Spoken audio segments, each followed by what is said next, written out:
call with his opening remarks. Sandeep will then share an overview of our results and commentary on business. Vineet will take you through the financial details and key operational metrics for this quarter.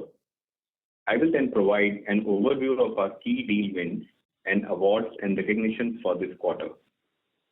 Sandeep will come back for a quick summary of the prepared remarks, post which we will open the conference for questions. Let me also remind you that as part of our prepared remarks and during Q&A, we may make certain statements which are forward-looking and may involve significant uncertainty. Persistent does not take any responsibility to update, and your discretion is warranted while making any investment decisions. With this, let me hand over to Anand for his remarks. Thank you, Saurabh. This year marks the 35th anniversary of Persistent Systems, a journey that we began in 1990 with a simple but ambitious vision to build a technology company from India that delivers global impact. Over the past 3.5 decades, we have stayed true to that vision, growing steadily and shaping ourselves into a digital engineering leader trusted by customers worldwide. Within that larger journey, this month we celebrate a special milestone. 15th year since our listing on the National Stock Exchange on April 6, 2010. This is a moment to pause, reflect, and to express deep gratitude. This journey has been about building with purpose, combining technology, talent, and trust to solve real-world problems. It has been about staying resilient and future-focused. I want to take this opportunity to thank all those who have walked alongside with us, our passionate employees, committed leadership, forward-looking customers, and dedicated partners. A special word of appreciation to our investors and the analyst community. Your confidence, insights, and support have been invaluable in shaping our growth story and fueling our ambition. To give you a sense of what we have collectively achieved, rupees 1 lakh invested in Persistent shares at the time of IPO would be worth over 70 lakhs today, excluding dividends. I consider myself to be incredibly fortunate to have been part of this journey. With that, let me now hand over to Sandeep for the quarterly and annual updates. Thank you. Thank you, Anand. Before I start with the update on the quarter, I'm pleased to share with you that our CFO, Vineet, has been inducted as an additional director on the. I look forward to working with him for the continued success of our company. Let me now start with a quick financial summary. Coming to Q4FY25 first. We delivered revenues of $375.2 million. This translates to a growth of 4.2% quarter-on-quarter and 20.7% year-on-year. In rupee terms, the growth for the quarter came in at 5.9% quarter-on-quarter and 25.2% year-on-year. In constant currency terms, this translates into a quarterly growth of 4.5% quarter-on-quarter. This quarter marks our 20th sequential quarter of revenue growth. The EBIT margin for the quarter came in at 15.6%, translating into an EBIT growth of 10.9% quarter-on-quarter and 34.9% year-on-year. The profit after tax for the quarter came in at 12.2%. Coming to the full year financial year 25, we achieved revenues of $1409.1 million, giving us 18.8% year-on-year growth. In rupee terms, this translates to year-on-year growth of 21.6%. The EBIT margin for FY25 came in at 14.7% compared to 14.4% for FY24. The profit after tax for the full year came in at 11.7%. Vineet will go over with detailed color on the financials and margin movement later in this call. Now coming to the order book for the quarter. The total contract value for Q4 came in at $517.5 million, with TCV of new bookings coming in at $329 million. The annual contract value of this TCV is $350.2 million, out of which the ACV from new bookings contributed to $198.1 million. The total contract value for full financial year came in at $2.1 billion, while the corresponding ACV was $1.5 billion. Most of you are aware that we typically see higher quantum of renewals and hence bookings in the December quarter, given the fact that 80% of our revenues emanate from the US. And this period corresponds to end of financial year for our North American customers. The sequential decline of bookings in the quarter reflects this seasonality that we have observed in previous years as well. Also, please note that our revenue conversion on a quarterly basis is the function of annual contract value bookings done in previous quarters, as well as the conversion from multi-year deals booked in previous years, which are included in our TCV bookings that we announce on a quarterly basis. Coming to the client engagement size. Now, let me give you some color on our client movement across various reported categories. This quarter, we witnessed healthy year-on-year growth among our client buckets, with our top 5 customer revenue growing by 35.3%, top 10 by 27.3%, top 20 by 25.1%, and top 50 by 23.3%.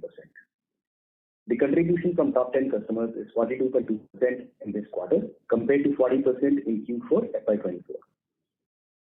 All our top client buckets have shown good growth in this quarter compared to the same quarter last year. Customers with annual revenues more than 75 million plus increased from 2 to 4 on a year-on-year basis. Those with 50 million plus annual revenue increased from 3 to 4. In 10 million plus, the bucket increased from 17 to 21. And I'm also very pleased to highlight that we saw a significant jump in customers with annual revenues more than $5 million, with the number of customers in this category increasing from 40 to 55 over the last 1 year. Finally, the number of customers with annual revenue more than $1 million increased from 178 to 191. These numbers demonstrate our ability to scale customer relationships significantly over time. Coming to the details of our geographic performance. In terms of year-on-year growth this quarter, in USD terms, North America revenue grew 21.3%, Europe grew 30.6%, India grew 10.6%, and rest of the world grew 8.6%. For the full year FY25, North America grew 20.6%, Europe grew 7.4%, India 12.5%, and rest of the world grew by 34.5%. Now let me give you this quarter's performance from an industry segment perspective. Compared to the same quarter last year, healthcare, life sciences, and banking financial services industry verticals grew by 33.6% and 26.6% respectively on a year-on-year basis. Our software, high-tech, and emerging vertical registered a growth of 9.7% year-on-year. For the full year 25, healthcare and life sciences vertical grew 54%, banking financial services grew 17.8%, while software and high-tech vertical grew 3.7%. Coming to an update on the dividend side. Our board of directors recommended a final dividend of rupees 15 per share. This is in addition to the interim dividend of rupees 20 per share that was declared in January 2025. It's our endeavor to maintain a consistent dividend payout ratio while we augment our growth through capability-led acquisitions. Coming to an update on our customer events.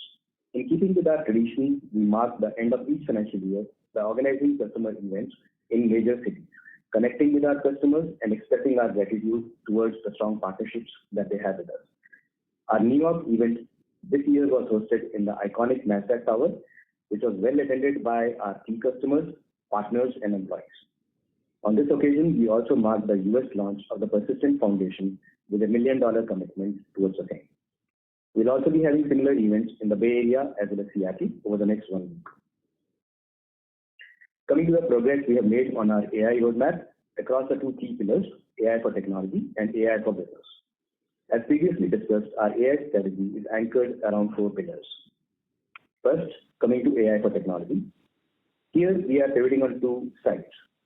On one hand, we are working with leading technology companies and hyperscalers in helping them engineer their platforms, leveraging our core expertise in product development, as well as creating robust backend connectors, enabling seamless integration and scalability for our enterprise customers. Our work with these companies is foundational to the ability to enable agentic AI in enterprises over time. Another paradigm of this AI for tech pivot includes building our GenAI-enabled platform, SASVA, to accelerate software development for technology companies, as well as application development for our enterprise customers. SASVA has end-to-end capabilities natively built into the platform and also integrates with third-party ecosystem partners across the software development lifecycle, helping our customers leverage their existing investments. Our second anchor is with respect to AI for business, as a part of which we are incorporating an agentic reasoning layer to transform traditional backend business logic into dynamic agent-driven workflows. Our investments in Gen AI Hub and iAura platforms are accelerating our agentic AI roadmap with our enterprise customers. Our solutions span across industry verticals, delivering agentic experiences such as fraud detection and loan origination in banking and drug discovery, patient engagement and prescription refills in healthcare, just to give you some examples. Building these agentic workflows is also spawning off significant amount of data plumbing and engineering engagement for us with our enterprise customers. A testament to this is the 50% plus growth of our data and AI practice in each of the last 2 years on back of significant wins across Fortune 1000 customers on such programs. The third pillar of our AI strategy is undertaking inorganic investments to enhance our capabilities. The acquisition of Starfish has given us the ability to disrupt the contact center domain from a horizontal solution perspective and is very relevant to our customers in the tech domain or banking financial services or life sciences. Adding on to that was the acquisition of Arca that enables us to add important capabilities with respect to data privacy and governance, whether it comes to our platforms and offerings or our offerings based on third-party platforms. Finally, the fourth pillar is to use all our AI-related investments and capabilities to transform business models in which we engage with our customers. Our endeavor is to get into more outcome-driven and other differentiated commercial models so that while we create significant value for our customers, we are also able to retain a relevant part of this benefit for ourselves and invest in increased R&D as we go along. This should reflect in revenue and margin per employee on our end, getting enhanced over a period of time. Let me now share with you some details on the progress we have made on SASVA and some key case studies. In terms of SASVA, we have filed 15 new patents this quarter, taking the total patent count to 35, covering innovations like backlog prioritization, LLM-driven security simulations, and dynamic data pipeline orchestration. In addition to these patents, recent feature updates to SASVA include OSS Remediation Factory for automated open source vulnerability management, Modernization Factory for structured application migration and tech debt remediation, AI-powered L0 to L3 support, integrating GenAI into enterprise support workflows. We are seeing SASVA adoption in customer programs such as technical debt remediation, tech stack modernization, language upgrades, core product transformation, and automated bug fixes. One of the largest deals that we won in this year in this domain and which is in current execution is for a large SaaS provider where we are helping them adopt SASVA enterprise-wide, enabling modern ways of product development, boosting developer productivity, and accelerating product release cycles in a major multi-year engagement. Now, coming on to the strategic partnerships. In terms of the various partnerships that we have with hyperscalers and others, just a brief update on that. We have established a strategic partnership and integrated GenAI hub with NVIDIA Inferences Microservices, NIM in short, for agent-based AI using NVIDIA's AI Foundry models. In terms of Google, we continue to enhance our partnership and we have been recognized as an implementation partner for Google's Healthcare AI Developer Foundation, and we are working closely with Google to launch AI solutions specific to healthcare and life sciences. An example of such a solution is our Pi Omni KT, aimed at accelerating biomedical research for healthcare companies. This was launched in Q4 in collaboration with Google and Neo4j. In terms of IBM, we were awarded as the first runner-up in the 2024 Call for Code ecosystem engagement based on our IBM watsonx AI-powered sustainability platform. In terms of Salesforce, we have successfully completed 10,000 plus Salesforce certifications and also expanded Agentforce adoption across 32 plus of our customers. Coming to data and AI-specific partnerships, we have developed an agent-based AI framework and solution for managed services offerings leveraging Iora for Databricks and Snowflake platform-led engagements. In summary, we are very pleased with our performance in Q4FY25. I would now like to invite Vineet to give a detailed color on the quarterly financials and related matters.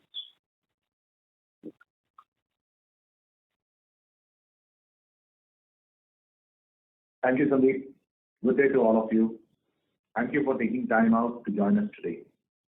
Let me now take you through the financial highlights for the quarter and we have gone by. Q4 of FY25 revenue stood at $375.2 million, registering a year-on-year growth of 20.7%. In rupee terms, it translates to rupees 32,421.1 million, a growth of 25.2% year-on-year. Revenue for the full year FY25 was $1,409.1 million with a growth of 18.8% year on year. In rupee terms, the same stood at 119,387.2 million rupees, a year-over-year growth of 21.6%. EBIT margin for Q4 FY25 came in at 15.6%, 70 basis point improvement sequentially and 110 basis point improvement year on year. In rupee terms, EBIT for this quarter was 5,052.9 million rupees, translating to a growth of 10.9% quarter on quarter and 34.9% year on year. EBIT for the full year FY25 stood at 14.7% as against 14.4% in FY24. Let me now give you a quarter on quarter EBIT margin walkthrough. Starting with the tailwinds this quarter, improved utilization helped margins improve by 20 basis points. Reduction in sales, general administration costs has helped us to margins with 30 basis points. A marginally higher earnout credit versus the previous quarter helped margins improve by 20 basis points. Please note that all earnout related adjustments for the acquisitions done till FY24 have now been accounted for. Finally, favorable currency movements helped margins improve by 40 basis points. Certain multi-year managed services deals, which include lab setup for the customer, along with procuring third-party tools and licenses, have increased the component of IP revenues this quarter, some of which contributed to lower margins, leading to a headwind of 40 basis points.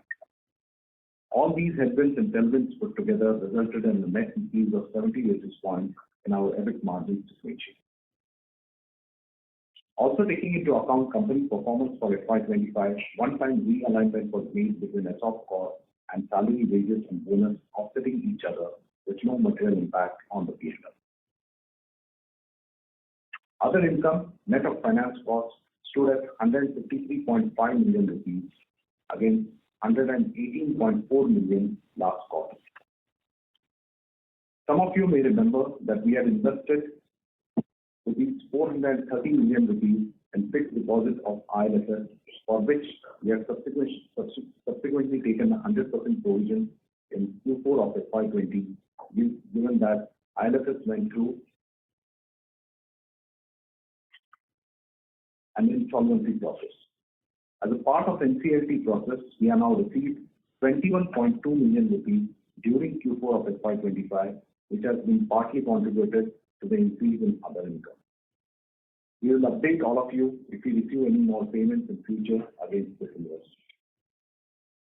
There was a foreign exchange loss of 154.3 million rupees as against a gain of 144.7 million rupees in Q3, primarily on account of rupee appreciation towards the end of the quarter, which results in restatement of our outstanding receivables and our outstanding hedges. Effective tax rate for the quarter came in at 21.7% compared to 22.6% in Q3. Effective tax rate for the full year FY25 was 23.2%, and we expect our overall effective tax rate to remain in the range of 23 to 23.5% going forward. Profit after tax was 3,957.6 million rupees, a growth of 25.5% year on year. This translates to PAT margin of 12.2%. Earnings per share were 25.60 rupees per share in Q4 of FY25 compared to 24.30 rupees per share in the previous quarter. Year-on-year growth in EPS was 23%. We registered a full year PAT of 14,001.6 million rupees in FY25, translating to a growth of 28% year-on-year. PAT margin for the full year FY25 stood at 11.7% as against 11.1% in the previous year. EPS for full year financial 25 was at 91.20 rupees per share with a growth of 25.9% year over year. Excluding cash from capital employed, return on capital employed for Q4 FY25 came in at 39.7% versus 35.7% same quarter last year. Total cash and investments stood at $270 million as of 31st March 2025. In this quarter, billed DSO came in at 58 days, an improvement of 6 days compared to the last quarter, while unbilled DSO came in at 23 days, an increase of 1 day compared to Q3 of FY25. Our OCF to PAT for Q4 FY25 stands at 108.4%. Forward contracts outstanding as of 31st March 2025 were 300 million at an average rate of 86.3 rupees per dollar. Now let me give you some key operational updates. At the end of Q4, our total headcount stood at 24,594, an increase of 744 from Q4 of previous financial year. Trailing 12 months attrition this quarter came in at 12.9% compared to 11.5% in Q4 of last year, and it continues to be within our acceptable range. I am pleased to share with you that, in line with our endeavor to maintain a consistent dividend payout ratio, the Board of Directors has recommended a final dividend of rupees 15 per share, taking the total dividend for the full year to 35 rupees per share. This is to acknowledge 35th anniversary of the company and 15th anniversary of listing on the National Stock Exchange of India. This translates into dividend payout ratio of 39%. The final dividend recommended by the board is subject to approval by the shareholders at the ensuing annual general meeting. Coming to ESG updates for the quarter. Persistent was featured on the NASDAQ Market Size Tower in Times Square for winning awards by Business Responsibility and Sustainability Awards and National Awards for Excellence in Corporate Governance. Additionally, we were recognized at the Institute of Chartered Accountants of India Sustainability Reporting Awards 23-24, highlighting our dedication to responsible and transparent practices. Persistent has been included in the top 10% of S&P Global 2025 Sustainability Yearbook, reaffirming our commitment to responsible business practices and long-term ESG impact. Out of 7,690 companies assessed, only 780 across 62 industries were included in the 2025 Sustainability Yearbook based on the S&P Global Corporate Sustainability Assessment Score. Since February 2025, we have achieved 100% renewable energy sourcing for all our own locations in Pune, Nagpur, and Goa through solar rooftops, wind energy, and green tariffs from DISCOMs. Let me now hand over to Saurabh for commentary on the key deal wins and awards and recognitions we have achieved during the quarter. Thank you, Vineet. Let me begin with software, high-tech, and emerging industries, our largest vertical. Persistent was selected by one of the leading security service edge companies providing security products to large banks and Fortune 500 companies to accelerate its product engineering roadmap. Persistent's strong relationship with the private equity owner of the company and strong security domain credentials were instrumental in winning this engagement. The benefit to the customer includes acceleration of its product roadmap across data loss prevention and hybrid secure web gateway offerings, as well as improved product robustness and compliance. Persistent was selected by one of the leading software providers to non-profit organizations to set up an offshore research and development center. Persistent's product engineering heritage, along with the experience of working with private equity-sponsored technology companies, was instrumental in winning this engagement. The benefit to the customer includes AI-driven innovation across product lines and driving operational efficiencies through the Offshore Research Center of Excellence. Persistent was selected by one of the leading cybersecurity companies to take over its offshore security operations center. Persistent's existing capabilities in the SOC domain was instrumental in winning this engagement. The benefit to the customer includes 24/7 monitoring of the customer SOC, service level benchmarking, and its continuous improvement. Coming to banking, financial services, and insurance. Persistent was selected by a global leader in tax, accounting, and cash flow management software to develop enhance, and maintain an AI-driven analytics platform for its analysts. Persistent's long-term engagement and understanding of the client's technology architecture were instrumental in winning this engagement. The benefit to the customer includes the availability of curated data to improve the productivity of business analysts who are leading automation and inciting initiatives. Persistent was selected by one of the largest US-based financial services firms to create a data platform for regulatory compliance. Persistent's capabilities in and successful delivery on multiple data and analytics projects for the customer was instrumental in winning this engagement. The benefit to the customer includes smooth integration across multiple applications and improved accuracy of regulatory reporting. Persistent was selected by a leading UK-based payment solutions provider to undertake architectural assessment, followed by development and modernization of its payments platform. Persistent's capabilities in the payments domain and in cloud and contact center space were instrumental in winning this engagement. The benefit to the customer includes enhanced compliance and security, improved integration with contact center and other platforms in the payment network. And finally, within our healthcare and life sciences vertical, Persistent was selected by one of the largest healthcare companies in the world for migration of data assets from Teradata platform on-premise to Databricks and Snowflake on the Azure cloud. Persistent's successful track record in the migration domain and AI and machine learning capabilities helped in winning this engagement. The benefit to the customer includes scaling AI adoption for enhanced patient data management, faster claims processing, and advanced analytics across the organization. Persistent was selected by one of the largest contract research organizations to become a product engineering partner to its research and development solutions organization. Persistent's SASVA-led solution approach, coupled with successful delivery across other projects with the customer, was instrumental in us winning this engagement.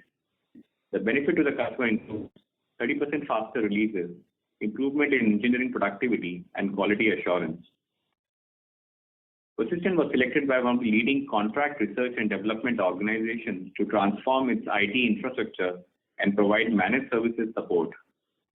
Persistent's extensive experience and contract research and development organizations was instrumental in winning this engagement. The benefit to the customer includes GenAI-led operational efficiency and compliance with good manufacturing practice in the life sciences industry. Moving on to the awards and recognitions for the quarter. This quarter saw us get continued recognition from industry-leading analyst firms and associations. To cite a few, the 2024 ISG Provider Lens for Advanced Analytics and AI Services US and featured in the Partner Market Guide for Generative AI Services for Banking. This highlights our expertise in delivering GenAI solutions for efficiency, risk mitigation, and digital transformation. Persistent was named as a leader in Everest PEAK Matrix Assessment on Custom Application Development Services 2025 Global. We were commended for SASVA, our AI-powered platform that delivers productivity gains and automation across the customer application development lifecycle. Persistent won the Google Cloud Infrastructure Modernization Partner Award for successful execution of one of the largest Google Cloud migrations. We were recognized for migrating 6,000 plus microservices, 100 plus petabytes of data, and large-scale AI ML workloads for a leading e-commerce platform to Google Cloud.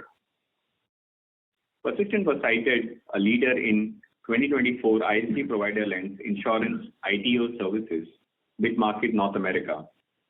Persistent was recognized for deep domain expertise built through collaboration with leading insurers, third-party administrators, fintechs, and diverse industry players. Persistent made a powerful debut with top rankings for client satisfaction and innovation in the European IT outsourcing study by Bytelane Research. Persistent was ranked fourth in the overall ranking and second in the category of transformative innovation. Persistent was named a leader in 2024 ISG Provider Lens Intelligent Automation Services US. Persistent was recognized at the prestigious Economic Times Human Capital Awards 2025 across multiple categories, underscoring our excellence in people practices. And finally, our CEO Sandeep Kalra was honored as a Tech Titan at BT India's Best CEO Awards 2025. With that, then let me hand it back to Sandeep. Thank you, Saurabh. Let me conclude the prepared remarks by saying that we will continue to strengthen our capabilities in the upcoming areas such as AI, as well as in our sales channels, and proactively engage with our customers while striving for top quartile growth in our sector. Given the recent developments in geopolitics and macroeconomic factors around that, we see an increased level of caution in decision making from our customers and prospects. However, as always, we are focused on being close to our customers and prospects, helping them solve their business challenges, be it growth or cost optimization. We remain committed to our goal of reaching $2 billion by end of FY27 and are well on the trajectory. With this, let me request the operator to open the floor for questions. Operator. Thank you, sir. We will now open the call for Q&A session. We will wait for a few minutes until the queue assembles. We request participants to restrict to 2 questions and then return back to the queue for more questions. Please raise your hand from the participant tab on the screen to ask the question. The first question is from Ravi Menon. Hi, thanks, and congrats on a good quarter in this challenging environment. So I wanted to ask you about the healthcare vertical in particular. There are concerns that providers and payers are under a lot of pressure because there are unexpected costs in Medicare customers and also lower payments from the U.S. federal government. I know that you have relatively small wallet share among these customers, but do you see this as an opportunity, or do you think there are possible headwinds in these accounts? Thanks, Ravi. So very valid point. And from our perspective, if you look at it, we have continued to grow in the healthcare segment very nicely. There are puts and takes with the DOGE attempts and the USAID attempts to cut costs in various departments, and that is downstream also leading to certain amount of our customers getting impacted. But I'm pretty sure in a bigger picture, if you look at it, this is going to emanate newer opportunities for us to help our customers optimize their costs and so on. So overall, we are bullish on the healthcare sector. And again, as a company, if you look at it, last year, healthcare grew very well. And towards the last 2 quarters, we saw the banking financial services as well as the tech sector come up very nicely for us. So at some of parts, we are very confident overall. And here we are pretty confident we will have a decent trajectory. There may be a few quarters here or there because of all these macroeconomic and those and USAID impacts to our customers. But overall, both healthcare and the company should be well.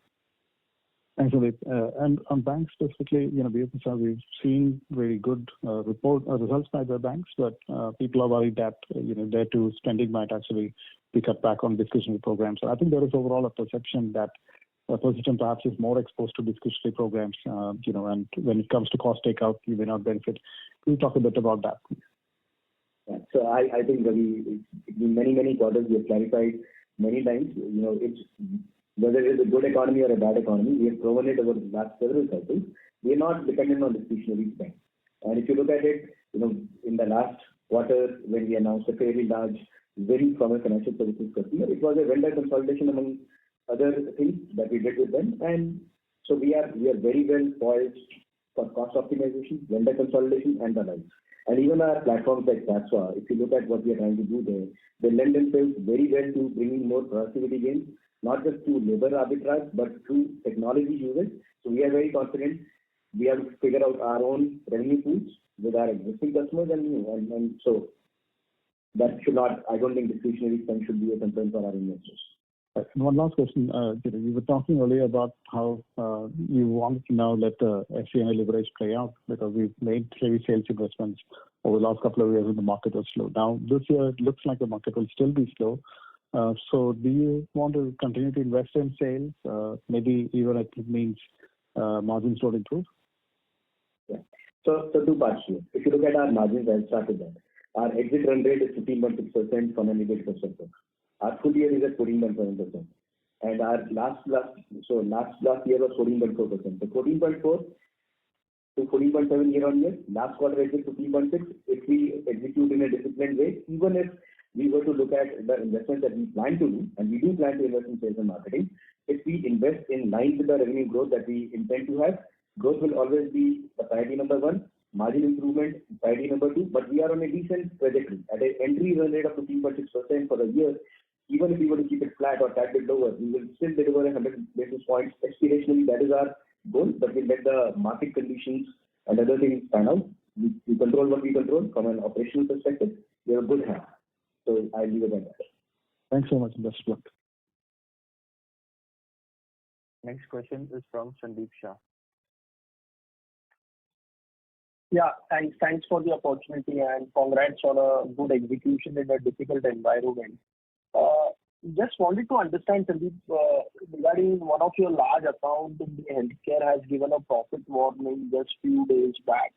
So will it create any uncertainty, though you sounded optimistic about the healthcare, that may result into some large client-specific issue in this account? And also in terms of your view in the sector vertical-wise growth in the coming year, given the macro uncertainty being higher. And then I have a couple of questions for Vinit. Sure.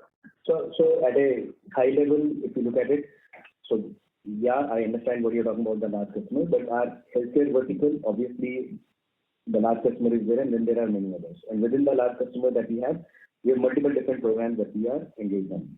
And some of these are long-range programs which are spanning multiple years. So as of this point in time, we don't see a reason for us to be worried on that. We are working very closely with our customers, large or small, in understanding how we need to help them in their challenges. Now, outside of that, if you look at it, if I was to pick the order, Persistent is a sum of parts of these three industry verticals, healthcare, life sciences on one side, BFSI and tech.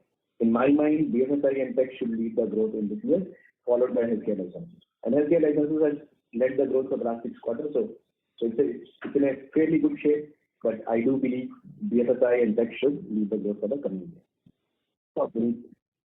Yeah, just the last couple of questions, Vinit. This year, if you look at the intangible asset under development, has gone up and closer to 50 bps to the revenue on an incremental basis. What I'm saying is the entry which is reflected on the balance sheet rather than the P&L. So what is the nature of the same? And second, on the operating cash flow, if you look at the improvement has not been in line with the revenue growth. So any aspirational target entering FY26 in terms of cash generation? So, Sandeep, in terms of the intangible assets, it is on 2 counts. One, we did acquisitions during the year, as a result of which there was an addition to the intangible assets. Secondly, as Sandeep mentioned in his opening comments, we continue to invest on Sasva, our AI platform, and as a result of that, there are many patents that have been filed. So there is a lot of intellectual property that also is getting developed as a part and parcel of the overall, as a part of our overall contribution, and as a result of that, there is some increase there. The second part, in terms of your OCF, operational cash flow, if you look at this quarter, it has improved to 108.9%. And this remains to be our range. We want to be in the 100 to 120% range. If you compare it with the last quarter, it has shown a significant amount of improvement. If you look at our DSO, which is major driver to the OCF, it has improved by 6 days. The bill DSO has come down by 6 days. Our aspiration continues to remain that OCF should continue to be above 100%, and we are working on it. Thank you. All the best. Next question is from Manik Taneja. Hi, thank you for the opportunity and congratulations once again for steady performance. This question was in regards to our healthcare vertical once again. When I look at the revenue split up by customers, it appears that the top single customer has once again grown while we've seen a sharp decline in the rest of the healthcare portfolio. If you could talk about that, as well as the potential margin implications of some of the one-time gains that we saw in FY25 not being there. In that context, what will be the levers to drive margin expansion in line with our 3-year strategy? So if you look at the healthcare vertical, as we said before, So there are multiple factors happening there. On one side, there is the DOGE impact on various things, whether it is Department of Human Services, and so on. The other side is the US aid funding getting cut for various folks across the globe, including the US and others. So as a part of that, if you talk to many of the stakeholders in the healthcare ecosystem, anyone who was doing research and was funded by the government, all of that funding has vanished overnight. And similarly, if you look at it, that funding is used to buy software, equipment, services for clinical trials, many other things from the various parts of the ecosystem. So that's putting a little bit of a stress on the system, and that also is putting a stress on government-funded healthcare plans.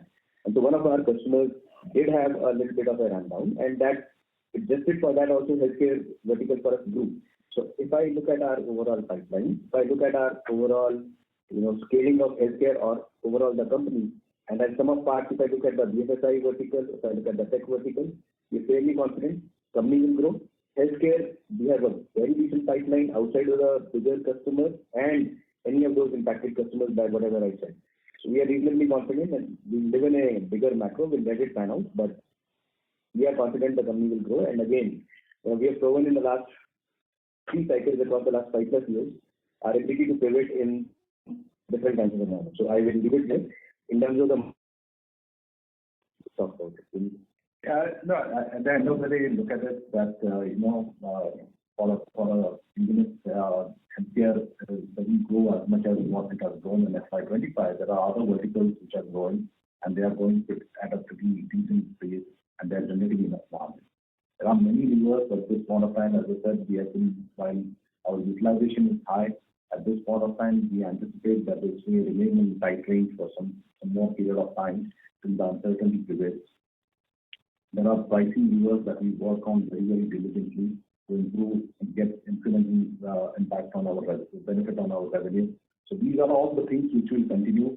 SG&A, while as a percentage is closely watched, will continue to make investments, but at the same time, the investment also yields benefits in terms of the growth that we are delivering. The net, we are pretty much confident. We are pretty much on track in terms of delivering our aspiration target of improving our margins by 200 to 300 basis points as we hit the $2 billion revenue target by 2027. Thank you. The next question is from Abhishek Pathak. Yeah, hi. Am I audible? Yes, please. Yeah, hi, Sandeep.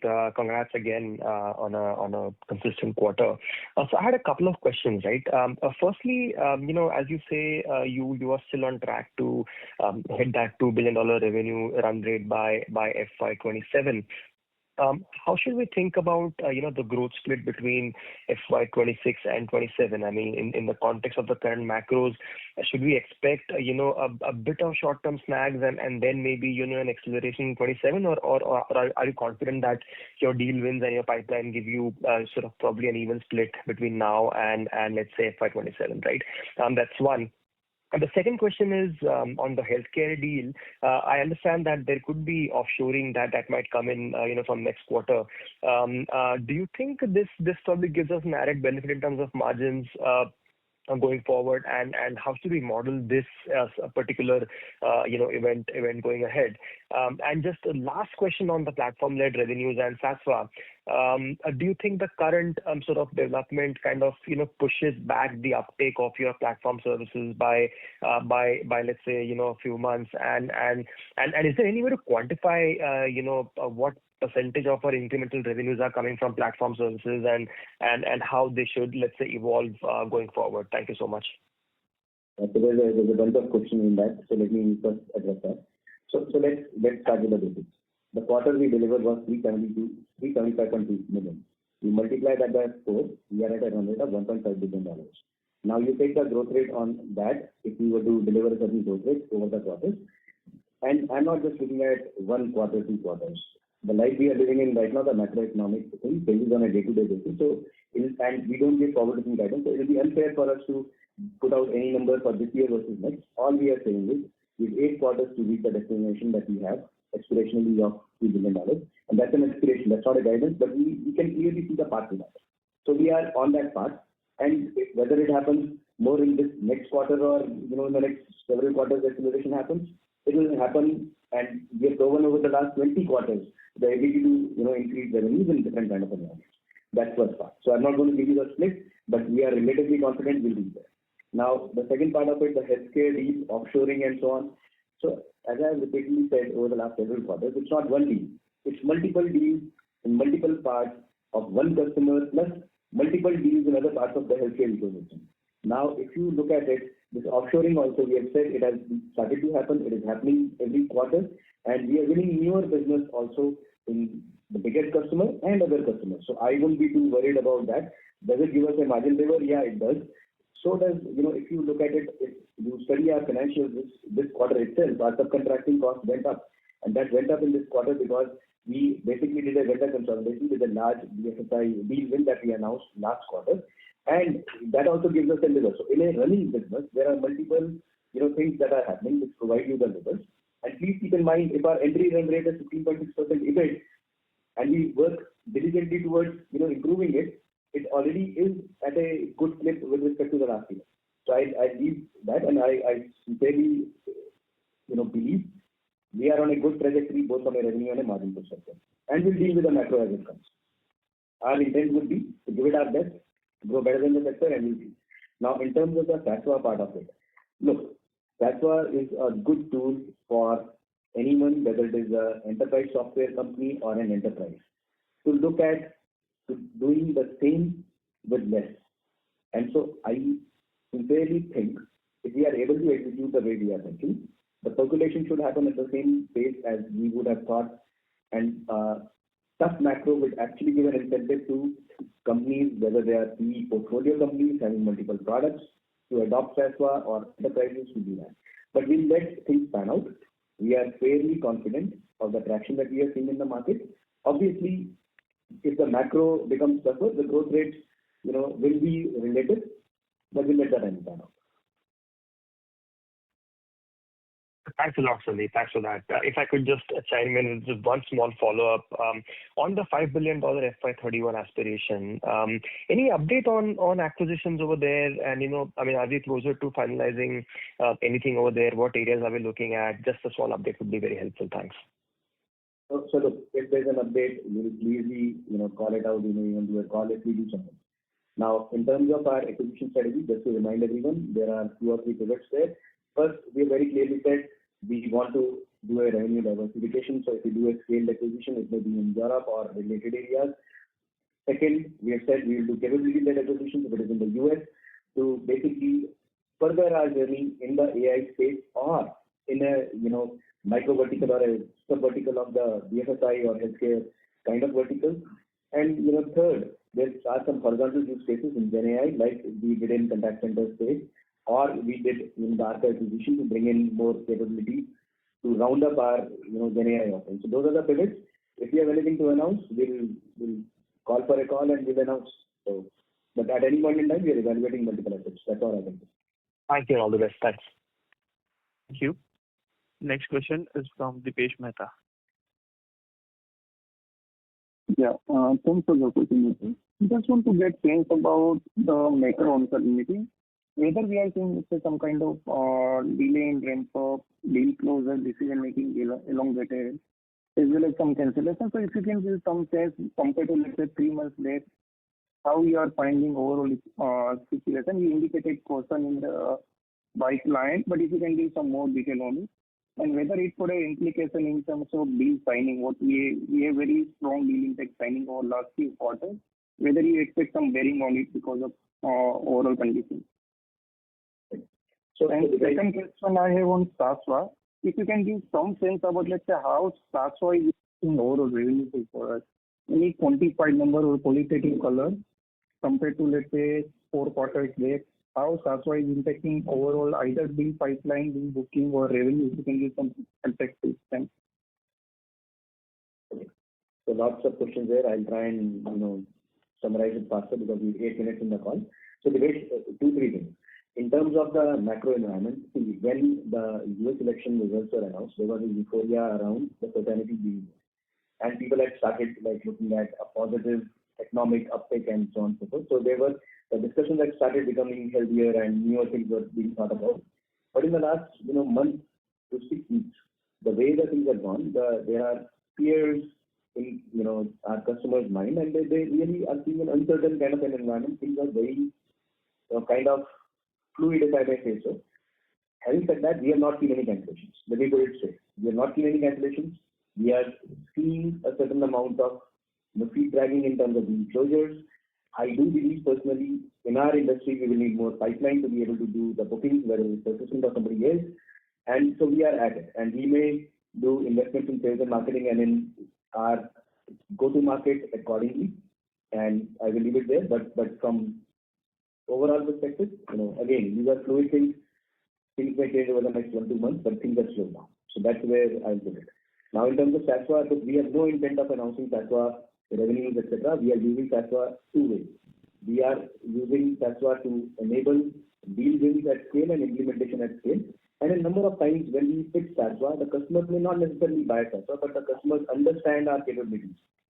They may leverage our capabilities to help them build a SASVA equivalent, a micro platform for their own business use case, or in their overall, let's say, data plumbing, data engineering kind of a thing. To give you an example, right now, if I look at the last 12 months, our data practice has grown to 56% against the company growth rate that you are seeing. So there is multiple benefits of that, and there are use cases where we are going to software companies and taking over entire products in an outcome basis for leveraging SASVA, productivity gains, and so on. So that is where it is, and it is a significant part of us growing at the level we are. So I'll leave it. Thank you. Thank you. The next question is from Vibhor Singhal. Yeah, hi. I hope I'm audible. Thanks for the opportunity and congrats, Sandeep and team, for a very rock solid quarter yet again. Sandeep, my question was on related to the macro. I know you've answered it in multiple parts before. But if you hear the commentary of other players up till now, I think manufacturing and retail vertical are the two verticals which seem to be hit the most because of the tariff uncertainty, because of the input cost that they're looking at. And now these are the two verticals which, of course, we don't have much of a presence, and that kind of insulates us from the impact to a large extent. But given our target of $2 billion and $5 billion and our plans to maybe incubate new verticals, where are we on the plans to basically look at these verticals? How are we looking at this? And how do you see them playing out? Let's say any, let's say, milestones that we could see in these over the next, let's say, 1 or 2 years. So thank you, Rob. So two parts to it.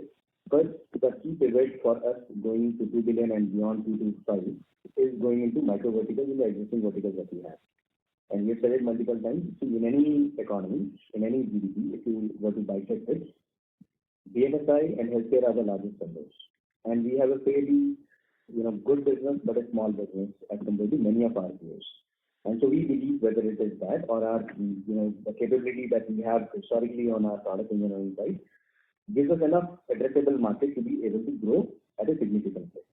So that is the thing first. And from an organic perspective and even tuck-in perspective, we will do this.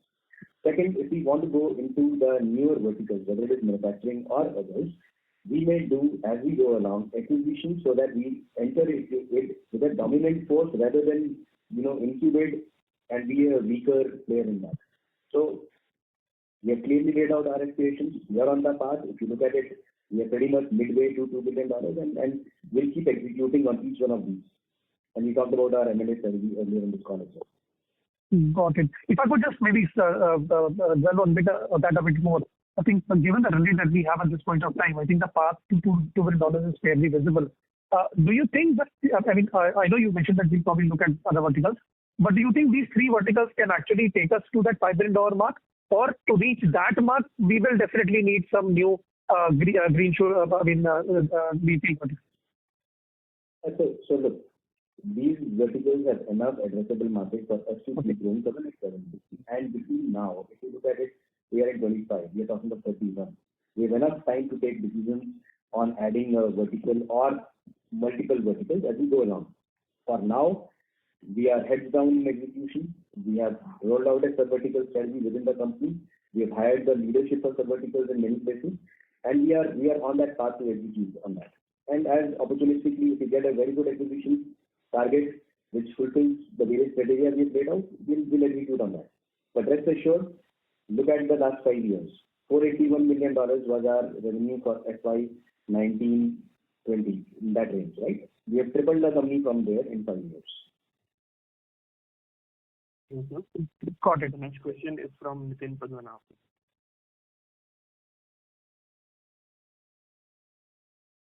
Thanks, Sandeep, Puneet, Saurabh. So what are your thoughts on the utilization bit? It's an all-time high. How is it operationally changing for us? We have never operated at these levels. So is there a sort of new band we can operate at? So that's number one. Number two is this, what are your thoughts on the GCC business that we have? How large is this, and how is it sort of evolved since it sort of started? So that's the second thing. So I think these are two primary questions. Sure, so I'll try and quickly answer this. We have just 2 minutes left in the call. So as far as utilization is concerned, we are comfortable in this band. So there are two parts to it. One, I can say this right, there is enough and more people who would love to join our company. So we have come to a point where people are able to hire is not a question book. Two, the market environment is that there are only a handful of companies which are growing. So the war for talent is not at that footing that we need to have a big bench and so on and so forth. So we are fairly comfortable where we are, and these are things that we will keep, tuning in line with the macroeconomic environment, both from a cost and a, demand perspective. We'll see where it goes. In terms of BCCs are a fair play for us for fairly long period of time. If you look at any of our top customers, we have coexisted, we have cooperated with their GCC and their parent.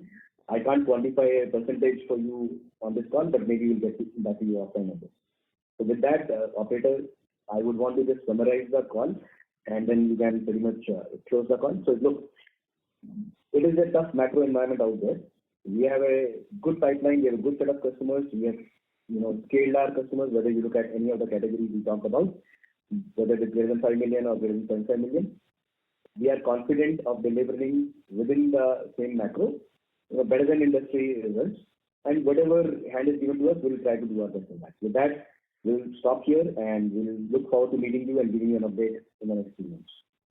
Thank you. Thank you. Thank you very much to Persistence Management team. Ladies and gentlemen, on behalf of Persistence Systems Limited, that concludes today's conference. Thank you for joining us, and you may now disconnect your line and exit the webinar. Thank you, everyone. Goodbye.